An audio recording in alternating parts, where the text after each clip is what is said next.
Ladies and gentlemen, welcome back to a video. Yeah, it's once again a borrow mod, and it's not really a review, it's more show and tell. I have this now since a few weeks, and now I just want to give you an overview about it. It's the Sun AIO borrow device, Sun with an evolved DNA ATC, which is the first time that I have this chip.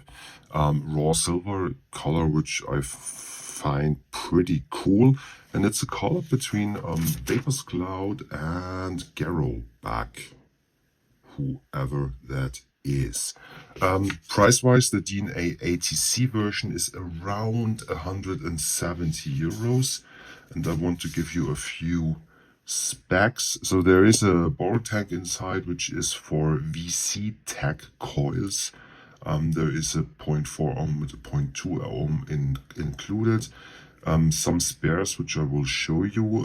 It's a CNC aluminium alloy for 18650 mode. 5 to 80 watt is the power range, and the size is 78 to 52 to 23, which is a pretty good compact size in my opinion. And I just check if there is something more interesting. Yeah, I mean the chip, DNA ATC, there is a replay mode, which I think was before just in the 200 and the 250, and now it's in the ATC. I don't know if it's in any other. It's in the I think in the 100C it's also available. The replay mode should work in, I think, the stainless steel coils. Sometimes it shows me to be able to be activated with my cancel wire, but I guess it's not really working. The funny thing is that there is no manual for this chip, and I can't get a lot of information about it. It's a little bit, for me, it's a little bit curious. There are also some things that I do not like here from this chip. We have a threaded drip tip here inside, which is not really a threaded chip because it's actually an adapter into 510 drip tip. Yeah, DL, as you can see. We have some spare O-rings, a USB-C cable, and we have this tank here, which is, as you can see, for these VC coils, which I did not test. So now, for the Sun AIO DNA ATC form factor, pretty much billet box style. Fire button here, also billet box style. It reminds me a lot of the Cthulhu AIO, which I really like. You can see the battery here. You have a lot of air coming here from the front panel and also the side panel. You have a USB-C port in here. This rubber here is hardly it's really bad to take off, really bad. But here you can see the USB-C port. The chip is capable of charging with maximum 3 ampere, which is pretty good, and you can take off the panel here. The magnets are working excellent. There is one magnet which stands out pretty much here, and this one is holding the door pretty good. We have the battery clamp here is turnable, which makes it really easy to take off the battery. And here is the inside. Yeah, everything looks really solid and good. So I would say yes, the quality is, yeah, it's really good. You can change the buttons, just these 2 screws. There's nothing more inside, so it's not really interesting to see. You can just take off this plate and change buttons if there are any third-party buttons. Yeah, it's not a lot it's not a lot to show. The main thing I think is the chip. So now I switched off the auto lock, which is by default, and the auto lock means that you are putting in the battery and it's locked, and 5 times click is unlock and 5 times click is lock. There is also an automatic lock when you are not using the mod, which is around 30 to 60 minutes.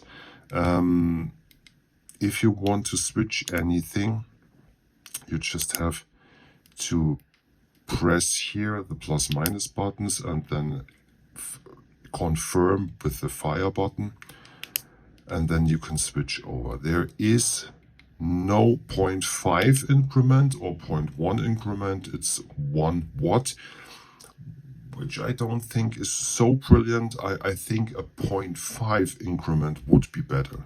There is a setting mode with boost, brilliance, color, and dialect, which is languages. It's possible to change the language of the menu when you find language settings, which I did not really find. The replay mode is activated from time to time, but I'm using the candle and I guess it's not really working with that. The boost mode, yeah, it's okay. I'm not using the boost mode. The color things here is, I don't know.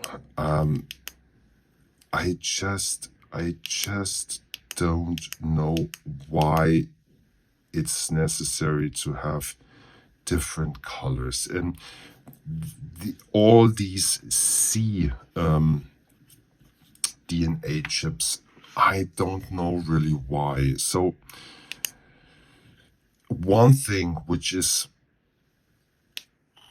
I do not understand, there is no live resistance check when pressing the fire button. So it's not working as I know from the DNA 75 and the DNA 60 and the DNA 40 and the DNA 30.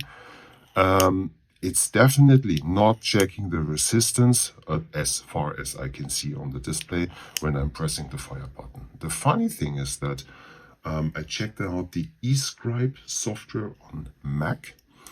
There is pretty much nothing to do with this software except graphics, logo. I can disable the auto lock, and I can do a live check for my technical things which is running at this moment on my mod, like temperature things and battery and resistance and so on. When I'm doing this live check with the eScribe software, it is changing my resistance. It's jumping about 0.1 to 0.2 lower than it's showing when I'm putting the battery in, which is, I don't know, I don't understand why it definitely gets a different resistance when I'm using the live check with eScribe software than it is showing here when I'm putting in the battery or when I'm pressing the fire button. This is strange. So far, I think that the DNA 60 is a better chip than the DNA 80C. Just my impression so far. The mod is nice. The mod is good. But yeah, the chip is strange somehow.